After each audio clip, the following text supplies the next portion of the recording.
ఓ సేవకుడు నాకు బాగా స్నేహితుడు. ప్రతి సంవత్సరం నేను అక్కడ మీటింగ్కి వెళ్తాను. 3 రోజులు సభ. ఆ ప్రాంతంలో కొన్ని ప్రాంతాల్లో మీటింగ్ జరిగితే ప్రతి మీటింగ్ ఈటింగ్తో ముగించబడాలి. కొన్ని ప్రాంతాల్లో ఉన్న సాంప్రదాయం ఏంటంటే ఈటింగ్ లేకుండా మీటింగ్ లేదు, మీటింగ్ లేకుండా ఈటింగ్ లేదు. మీటింగు ఈటింగు 2 సమపాలలో జరగాలి. సరే, మీటింగ్ అయిపోయింది. మీటింగ్ అయిపోయిన తర్వాత అందరికీ భోజనాలు. ఈ భోజనాలు చేసేటప్పుడు ప్రజల కన్ను ఎట్టుంటుందంటే కాకి కన్ను. కాకి కన్ను అంటే తినేది ఇంతే కానీ ఇస్తరాకులు మాత్రం ఇంత కనపడాలా. తినేది కొంతే కానీ వేస్ట్, డస్ట్బిన్లోకి వెళ్ళేది ఎక్కువ. వడ్డిస్తూ ఉన్నారు, తిన్నదానికంటే ఎక్కువ మిగిలిపోయింది. ఒక ఆయన 3 రోజులు నేను చూస్తున్నాను. ఇస్తరాకులు ఎత్తటం, ఆ ఇస్తరాకులు గంపలో వేయటం, ఆ గంప నెత్తి మీద పెట్టుకోవటం, అంత దూరాన్ని వెళ్ళి డస్ట్బిన్లో పడేయటం, మరలా లేడి పిల్లలాగా పరుగున రావటం. ఆయన వడ్డించే కార్యక్రమంలో లేడు. అన్ని పనుల కంటే అతి హీనమైన పనిని ఎన్నుకొని ఇస్తరాకులు ఎత్తి ఈ టబ్బులో వేసి ఆ టబ్బు నెత్తి మీద పెట్టుకొని డస్ట్బిన్లో వేస్తున్నాడు. నేను చూస్తూ ఉన్నాను. దేవా, ఎంత మంచి మనసు కదయ్యా అయ్యింది. అందరూ పాటలు పాడటానికి పరిగెత్తుతారు, వాయిద్యాలు వాయించడానికి పరిగెత్తుతారు. నాలాంటి నిష్ప్రయోజకుడు ప్రసంగం చేయటానికి పరిగెత్తుతాడు. ఏమండి, స్టేజ్ మీద కనపడటానికి ప్రజలు పరిగెత్తుతారు. ఈయనెవరో అత్యల్పమైనటువంటి పరిచర్య, నేను కొన్ని ఇస్త్రాకులు ఎత్తే పరిచర్య. నిజంగా ఎంత దీనుడో కదా ప్రభు అని ఆయనను చూసి 3 రోజులు నా మనసు పరవశించింది అని చెప్పడంలో సందేహం లేదు. 3వ రోజు మీటింగ్ అయిపోయింది. ఇక నేను ఆ నైట్ బయలుదేరి వెళ్ళాలి. ఆ దైవ సేవకుడు ఇస్తరాకులు ఎత్తి ఆయన తీసుకొని వచ్చాడు. ఆ పాస్టర్ గారు అన్నాడు, అన్నా ఈయనెవరూ తెలుసా అన్నాడు. నాకు ఒకటి తెలుసు. ఏం తెలుసు అన్న మీకు? ఇస్తరాకులు ఎత్తేవాడు, ఇది తెలుసు అన్న. ఈయన సంగతి మీకు తెలుసా? నాకేం తెలుసు అన్న, మీరు చెప్తే కదా తెలిసేది, నాకేం తెలియదు అన్నా అన్న. ఏమన్నాడు తెలుసా? ఈయన ఎవరో తెలుసా?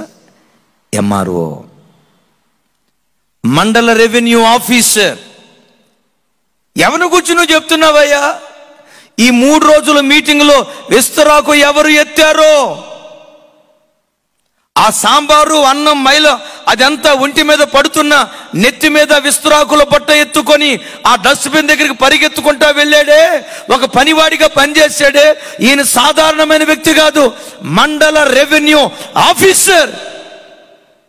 ఎంత గొప్ప స్థాయిలో ఉన్నా నా దేవుని మందిరానికి వచ్చినప్పుడు మాత్రం ఒక పరిచారకుడిగా పనిచేస్తాడన్నా. ఆ సేవకుడు కళ్ళెమ్మటి నీళ్లు పెడుతూ ఏం చెప్పాడు తెలుసా?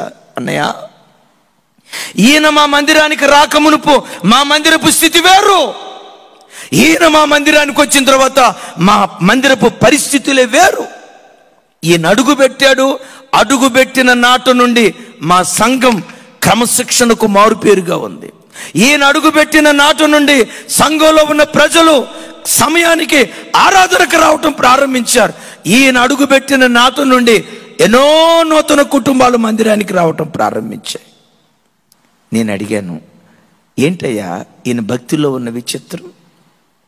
ఏడుస్తూ అంటాడు సేవకుడు, ఈయన మా మందిరంలో అడుగుపెట్టిన తర్వాత మా మందిరం బాగుపడిందన్నా, మా సంఘం బలపడిందన్నా, మా విశ్వాసులు ఆత్మలు బలపడ్డారన్నా. ఈయన మందిరంలో అడుగుపెట్టిన తర్వాత సంఘం క్రమశిక్షణకు మారుపేరైంది. ఈ రాత్రి లైవ్లో వాక్యం వింటున్న సహోదరుడా, నీవే మందిరానికి వెళ్తున్నావో నాకు తెలియదు, నేను అడగను కూడా.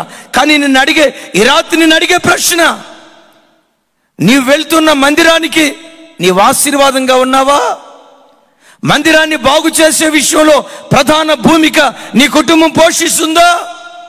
నీ ఇల్లు మందిరాన్ని బాగు చేసే ఇల్లా, మందిరాలను చెడగొట్టే ఇల్లా? సావును బాగు చేసే కుటుంబమా, అదే సావును పాడు చేసే ఓ భ్రష్ట కుటుంబంగా ఒకవేళ రాత్రి నీ కుటుంబం ఉందా?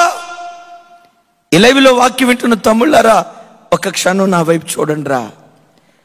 ఈ రాత్రి వాక్యం వింటున్న తల్లులారా, ఒక క్షణం నా వైపు చూడండి అమ్మా. ఈ లైవ్లో వాక్యం వింటున్న ప్రియ క్రైస్తవ కుటుంబీకులారా, మీరు వెళ్తున్న మందిరాలలో మీ కుటుంబ పాత్ర ఏమిటి? బాగు చేసే గుంపులో ఉన్నారా? పాడు చేసే గుంపులో ఉన్నారా? మందిరాన్ని నిలవబెట్టే గుంపులో ఉన్నారా? మందిరాన్ని పతనం చేసే గుంపులో ఉన్నారా? ఏ గుంపులో మీరున్నారు? ఏడుస్తూ సేవకుడు అంటాడు, అన్నయ్య, మా మందిరం బాగుపరచబడే విషయంలో, క్రమశిక్షణలో బ్రతికే విషయంలో ఈ కుటుంబం ఓ ప్రధాన పాత్ర పోషించింది. ఏంటయ్యా, ఏంటి ఈయన భక్తిలో ఉన్న రహస్యం? ఏడుస్తూ అంటాడు, అన్నయ్య, మా ఆరాధన ఆదివారం 9ంటికి ప్రారంభమవుతుంది. వీళ్ళు రాకమునుపు మా ప్రాంతంలో పరిస్థితి ఏంటంటే 9ంటికి ఆరాధన అయితే భక్తులు 9:30 నుంచి ఇక రావటం స్టార్ట్ చేస్తారు. ఇంట్లోనే ఉండి ఇంకా పాటలేగా, సాక్ష్యాలు కూడా స్టార్ట్ కాలేదుగా, సాక్ష్యాలు స్టార్ట్ అయినప్పుడు ఇంట్లో బయలుదేరదాలే, చర్చికి వెళ్ళేసరికి వాక్యం స్టార్ట్ అయింది. వాక్యానికి ముందు ప్రజలు వస్తారన్నా ఏడుస్తా చెప్పేవాడిని, అయినా సమయానికి మందిరానికి రండి, మందిరానికి సమయానికి రావటం అలవాటు చేసుకోండి. ఉద్యోగాలకు 10ంటికి ఉద్యోగం అయితే 9:45 పంచి కొడతారు కదా. పిల్లలు స్కూల్కి పంపించేటప్పుడు 8 గంటలకు స్కూల్ అయితే 7:30 ఇంట్లో నుంచి బయలుదేరి 7:50 కల్లా వాడిని స్కూల్కి పంపిస్తారు కదా. వీటన్నిటి విషయంలో సమయపాలన ఎంత ఖచ్చితంగా ఉన్నప్పుడు మందిర విషయంలో ఎందుకయ్యా మీరు ఇట్లా ఉంటున్నారు, ఇట్లా ఉండొద్దని చేతులెత్తి దండం పెట్టి ఏడుస్తూ చెప్పే వినేవాళ్ళు కాదన్నా. మరేమైందయ్యా, ఈ ఎంఆర్ఓ గారు మందిరానికి రావటం ప్రారంభించిన తర్వాత ఎవరు వచ్చినా రాకపోయినా ఖచ్చితంగా 8:45 వస్తాడన్నా. వచ్చి ఎక్కడ కూర్చుంటాడో తెలుసా? ఆయనకి మోకాళ్ళ నొప్పి, నడుము నొప్పి వేవి లేవు, ఆరోగ్యవంతుడు. ఎక్కడ కూర్చుంటాడో తెలుసన్నా? అందరికంటే ముందు వరుసలో కూర్చొని మోకాళ్ళుని 8:45 నుండి 5 నిమిషాలు తక్కువ 9 గంటల వరకు 8:55 వరకు మోకరించి ఏడుస్తాడన్నా. దేవా, ఈ ఆదివారం ఆరాధనలో మీ మహిమను చూడాలి, పరిశుద్ధాత్మ ప్రసన్నతను, పరిశుద్ధాత్మ తాకిడిని నేను అనుభవించాలి. సేవకుడు నిలవబడి వాక్యం చెప్తూ ఉండగా ఒక్కొక్క మాట అగ్ని కణము వలె ప్రజల హృదయాలు తాకబడాలి. సేవకుడిని అభిషేకించయ్యా, నిలవబెట్టయ్యా అని అన్నయ్య 8:45 వచ్చి ఏడుస్తా ప్రార్థన చేస్తా. ఈ వాక్యం వింటున్న తల్లులారా, ఈ వాక్యం వింటున్న తమ్ముళ్ళారా, మిమ్మల్ని నన్ను ఒక ప్రశ్న అడగనివ్వండి. మీరు వెళ్తున్న మందిరాలలో ఆరాధనకి ఎన్నింటికి వెళ్తున్నారు? 9ంటికి ఆరాధన అయితే 9:30కి వెళ్తున్నారా? మరి మీ పిల్లలను కూడా స్కూల్కి అట్లాగే పంపించవచ్చుగా, మరి మీరు డ్యూటీలు కూడా అట్లాగే వెళ్ళొచ్చుగా.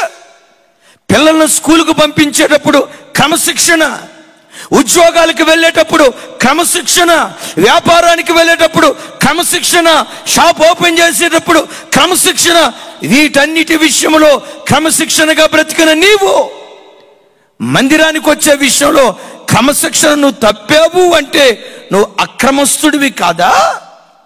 క్రమం తప్పిన వాడివి కాదా? దేవుని ఎదుట నువ్వు నిలవబడినప్పుడు అక్రమము చేయువారలారా గెట్ అవుట్ ఫ్రమ్ హియర్ అని పరలోకంలో నిన్ను గూర్చి దేవుడు అంటాడేమో. ఎన్నింటికి మీరు మందిరానికి వెళ్తున్నారు? ఎన్ని గంటలకు ఆరాధన అయితే ఎన్ని గంటలకు మీరు హాజరవుతున్నారు? ఒక్కసారి బెడ్లారా ఆలోచించండి.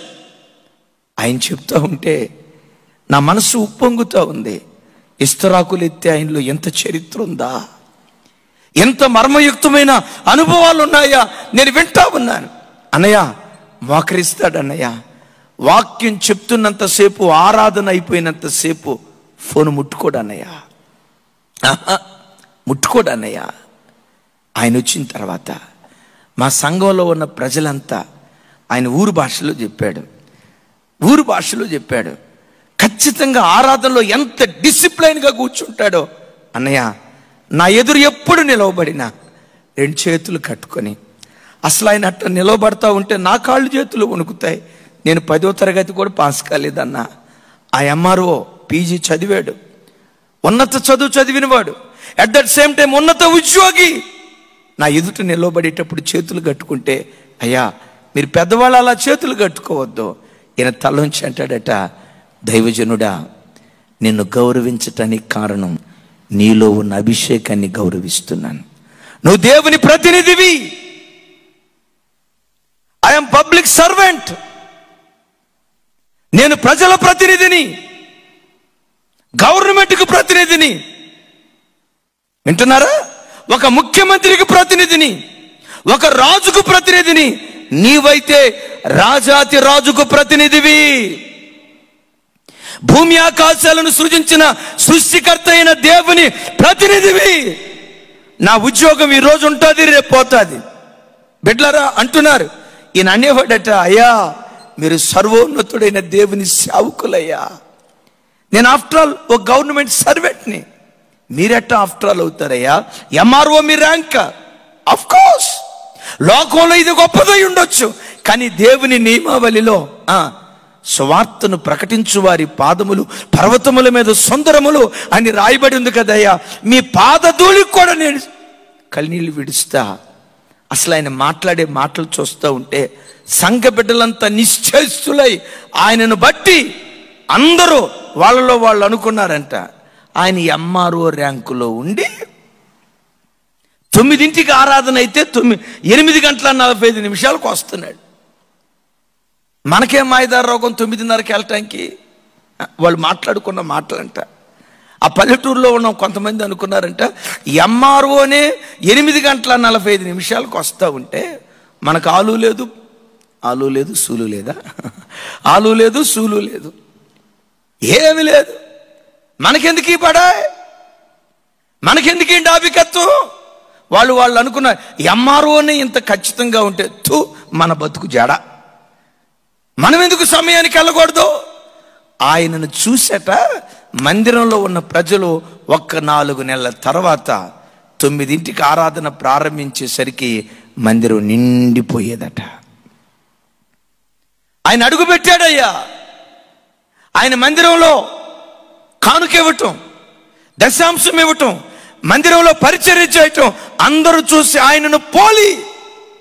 మందిరంలో పని అంటే 50 మంది యవనస్తులు పరిగెత్తుకొని వస్తారు. ఎంఆర్ఓ ర్యాంకులో ఉన్న ఆయనే ఇలా దీనుడిగా పరిచర్య చేస్తే చివరికి మెట్టుకు ఏం చెప్పాడు తెలుసా? మా మందిరం బాగుపడుటలో ఈ కుటుంబం ప్రధాన పాత్ర, ప్రధాన భూమిక పోషించింది. నా బిడ్డలారా, ఆయన అడిగితే ఎందుకయ్యా ఎంత దీనుడిగా పరిచర్య చేశావు, ఎందుకు చేస్తున్నావు అంటే ఆయన ఏమన్నాడు తెలుసా? అయ్యా, నేను ఎంఆర్ఓ అవటానికి మా అమ్మా నాన్న పుణ్యం ఊరకే పోలేదయ్యా. వాళ్ళు చేసిన పుణ్యమే నన్ను ఈరోజు ఎంఆర్ఓగా నిలవబెట్టింది. ఏంటయ్యా మీ అమ్మా నాన్న చేసిన పుణ్యం? ఈరోజు ఈ సేవకుడి దగ్గర నేనేం చేశాను? నా చిన్నతనంలో మా అమ్మ నాన్న మా గ్రామంలో మా సేవకుడికి అలా చేసేవాళ్ళయ్యా.